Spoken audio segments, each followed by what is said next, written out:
Warren Buffett, one of the greatest investors of all time, once made $1 million bet saying that he could make more money, get a better investment return than a fancy hedge fund filled with experts and researchers that look up stocks and analyze trades all day by just investing into a simple and cheap S&P 500 index fund. Spoiler alert, after a decade, he won by a landslide. And this wasn't just luck. It was a dumb strategy that often beats smart people with PhDs that you and I can do. And today, I'm gonna show you exactly how. I'm gonna break down the 4 dumb strategies that helped me personally build my $400,000 portfolio by the age of 24. But first, let me tell you why being dumb actually put me ahead financially in my 20s. When I started investing at 18, I knew absolutely nothing about money, personal finance, let alone investing. And if you grew up anything like me, your parents never taught you anything about, financial literacy. School never taught you about how to actually build wealth. The only advice you and I heard was to go to school, get good grades, get a good job, and that's pretty much it. The American dream. And I'll be honest with you guys, I wasn't even good at that either. I didn't get any good grades. I really wasn't good at school. I didn't really know too much. But little did I know, that lack of knowledge actually ended up helping me the most and allowed me to grow my portfolio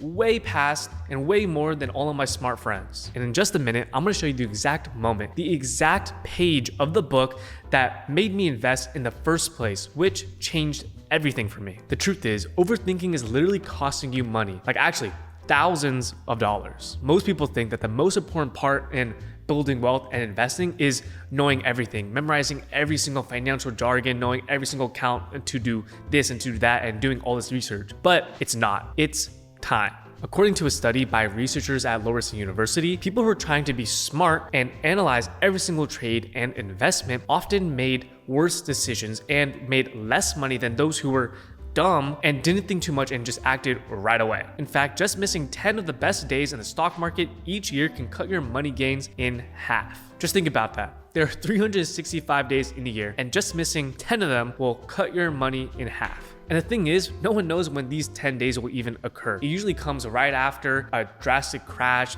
some crazy black swan event when the markets dip 20%, kind of like what happened back in April with Trump's tariffs. And if you were paying attention to the stock market, unless you were living under a rock or not investing at all, we know how that ended up. And so the truth is, time in the market often, almost always, beats timing the market. While you're out there researching every single stock, trying to analyze every single company, know all the financials, and also waiting for the prices to drop, waiting for that perfect moment to invest, people who simply started throwing in money, not really caring, not really knowing what's happening, and just stay consistent, are already building their wealth through compound interest. I found this out when I first started my investing journey back in college. I was looking for books to resell. That's another story for another day. But I came across this book called Unshakable by Tony Robbins. And inside there was this one page that changed how I looked at money forever. It literally changed my life. And it showed a simple chart with 2 people, Bob and Joe. Bob started investing around $300 a month or $3,600 a year from age 27 to 65. Joe started a little earlier. He invested the same amount, $300 a month or $3,600 a year, but he only invested from age 19 to 26.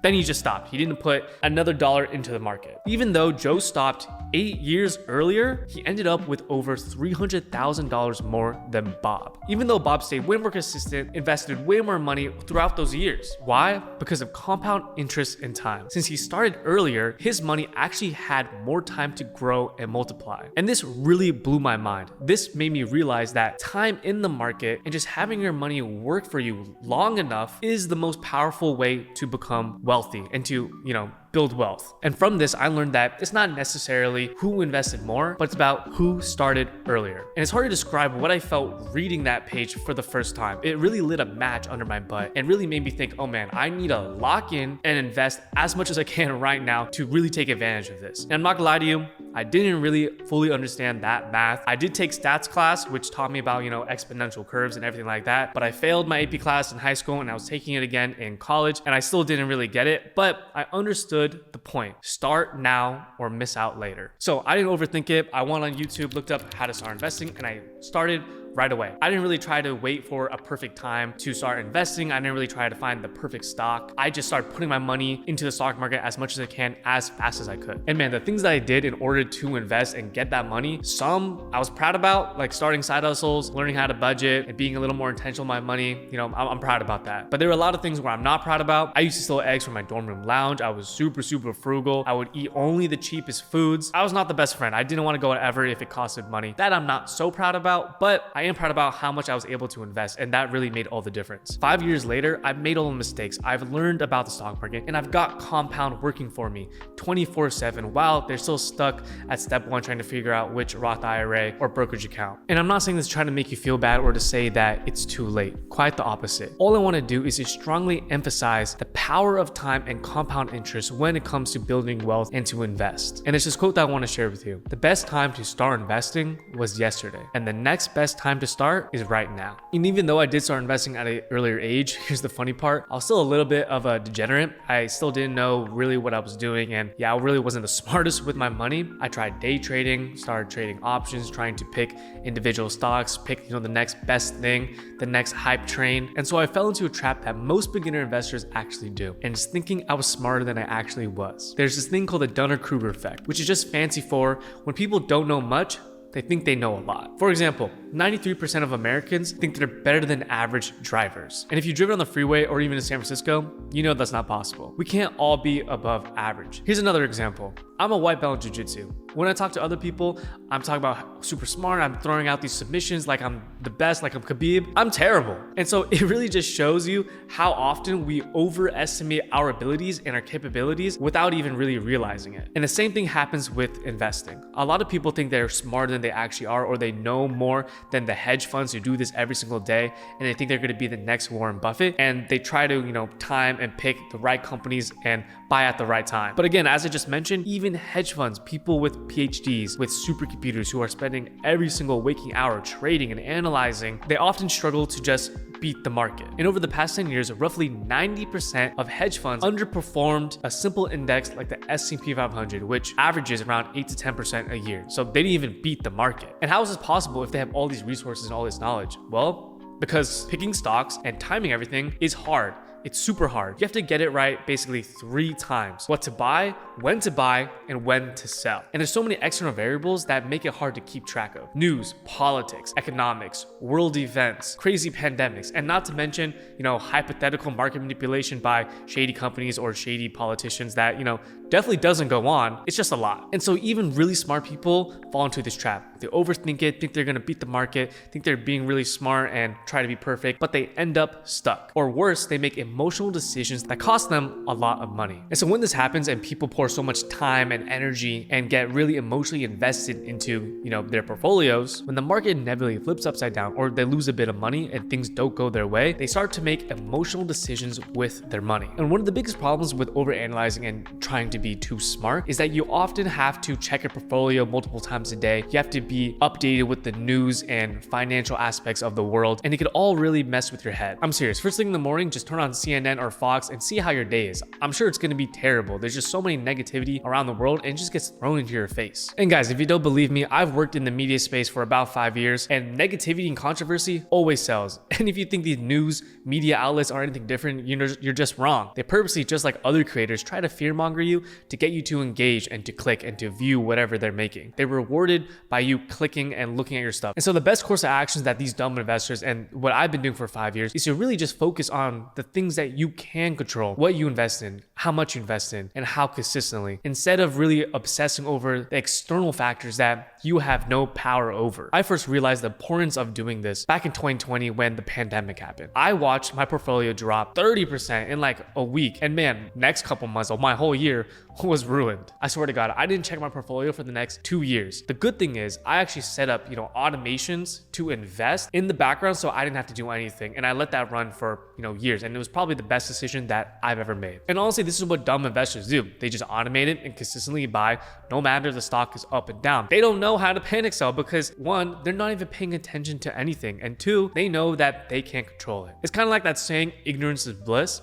they don't even know what to panic about, so they can't even panic sell. All the news and headlines of people telling you to freak out, sell this, buy that, becomes noise as this distracts you and disrupts your thinking process, not allowing you to really think logically or even make, a good decision. And when your mental state is cluttered this much, you become susceptible to distraction and just making terrible decisions that you're going to regret. For example, I made my first investment buying Palantir stock at like $10. And after doing extensive research, and by extensive research, I mean scrolling on TikTok and just following some random guru online, I felt like a genius because it surged like 200% and I turned my $100 into like 200. And I'm not gonna lie, it was a great time. But after a couple months, the stock plummeted. And then I started to see all these news headlines of sell now, lock in your profits, the stock is going to zero, it's terrible. And I did what most people, beginner investors do, I panic sold. And looking at it right now, I made a terrible mistake. Palantir is crushing it, and man, I wish I held. And this kind of reaction and scenario is very common to people who kind of try to overanalyze, beat the market, pick individual stocks, but also are paying attention to everything that they see online. And that is the exact reason why for my first 100K, for the first like 1 to 2 years, I ditched all of this super complicated investing strategy and kept it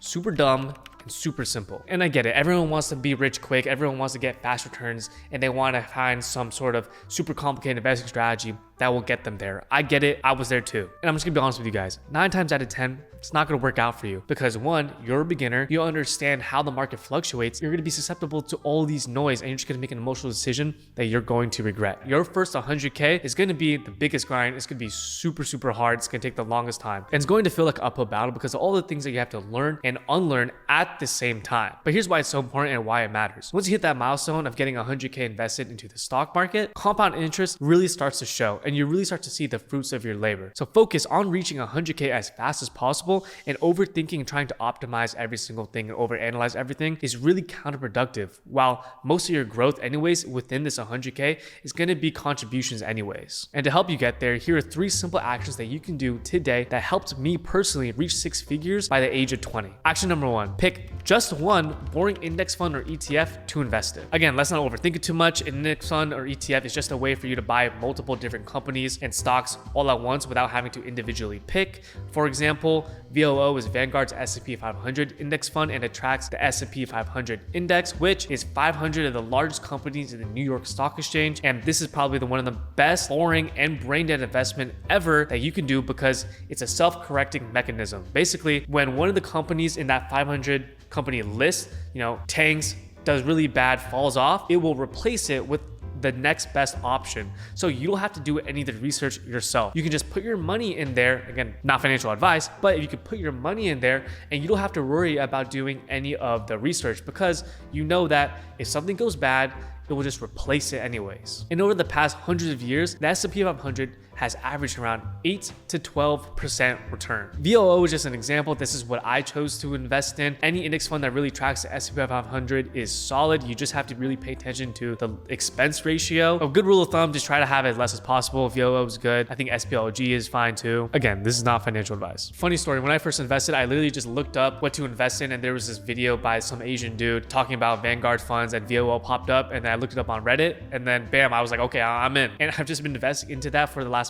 5 years and it's performed pretty well. So please guys, just start with anything you can afford and just slowly increase it whenever you can. The key is not to be perfect and to have as much money. The key is literally just to start. Action number 2, automate everything. Set up weekly or monthly transfers from your bank to your investment account. And depending on what investment brokerage you have, you can either automate that money straight into the index fund, or you can actually have the money from the bank straight into the index fund. It really depends what you have. Me personally, every single Friday, I automate a couple $100s into the stock market, whether it's up or down, whether I have the money or not. I just want to make sure I'm being as consistent as possible. And I've had this run for literally years. No stress, no work. When it's automatic, there's nothing to panic about. There's no, mental labor. There's no work that's going into it. It's just a habit that's automated by, the brokerage. And action number 3, stop checking your investments all the time. I'm serious, guys. Just delete your apps if you have to. And I'll be honest with you guys, I only check my main accounts that have 70% of my whole entire investment portfolio, maybe like once a month, and the results can't be any better. Plus, there are even studies that show that people who check their portfolios less often usually do better than those who check every single day. Now, I just want to stress, this is just what I did when I was 18. No one really taught me how to invest or what to do with my money. I had to learn everything everything the hard way. I didn't try to beat the market. I didn't try to be super smart because, I'm not gonna lie, I wasn't. I made